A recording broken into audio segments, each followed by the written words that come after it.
Hey, today I wanted to talk about a new study with our panel that claims that younger buyers are not as brand loyal as older counterparts. And this is actually a survey conducted by GfK Automotive, and it's specific to the automotive business, which claims that Gen X and Gen Y don't have anything near the loyalty of their older counterparts. And I wanted to bring in our panel here, basically ask them, what do you think? Is this what's happening here, and does this apply to other products, or is this just kind of a quirk of how younger buyers treat automobile purchasing? What do you think, Shopa?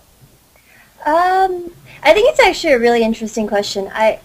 Personally, I think a lot of it just has to do with the fact that Gen X and Gen Y consumers seem to be much more, they're a little more practical, and I think function and usability and practicality weigh in a little more in a lot of their decisions than bragging rights or prestige or things like that, which I would say for my parents and grandparents' generation was much more important to them. I think that's a really big part of it, and marketers kind of need to be aware of that change in mentality when they're trying to define what their product really is. So Rebecca, can you believe that Shopa just said that Gen X and Gen Y is more practical? I can't believe this.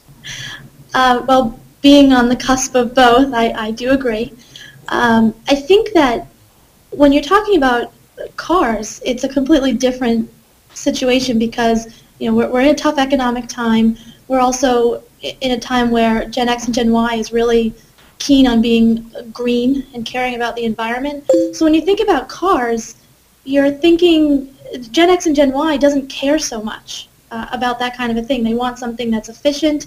They want something that they don't have to pay a lot of money for outright and for gas, and they want something that's going to be good for the environment.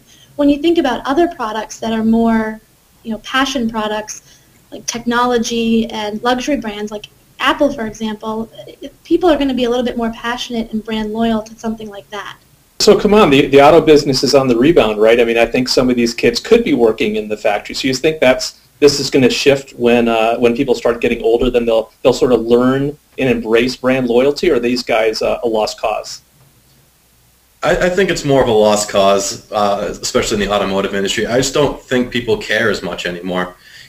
Back in the day, well, I can't say back in the day because I wasn't alive then, but there was really only a few manufacturers out there. And then when they started bringing in all these new, foreign cars, there's such a saturation in the marketplace of automotives where there's really not going to be that loyalty to one specific brand because everyone does the same thing.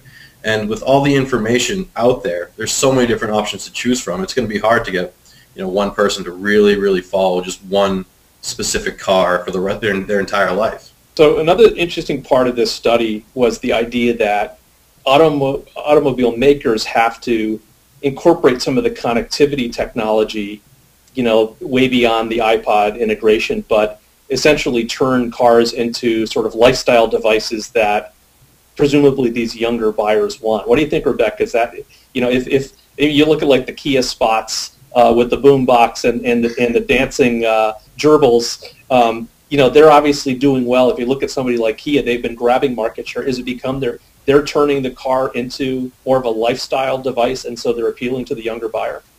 I think that's a really good point. It's not so much that the car is a lifestyle device because the car's always been, throughout all advertising with cars, it's always a lifestyle choice, a car. I think that it's kind of not exactly the same as that. The cars need to integrate the lifestyle products that younger people are passionate about. Is this just a generation thing? Is this a quirk of car makers being behind in terms of adding those lifestyle features? If they start adding those features, will Gen X and Gen Y start getting more in tune with the brand? I mean, I think it's inevitable that someone, a brand that can really offer that convenience of just seamless integration into your lifestyle. We're so connected to technology now that it's kind of impossible to get around that. So I think that's really the key for any brand to be able to make stand out in this marketplace. So I think let me wrap this up. So this study certainly is one data point. I think we're going to be talking about this more not just within automotive, but also within other product areas. So I hope you enjoyed this discussion.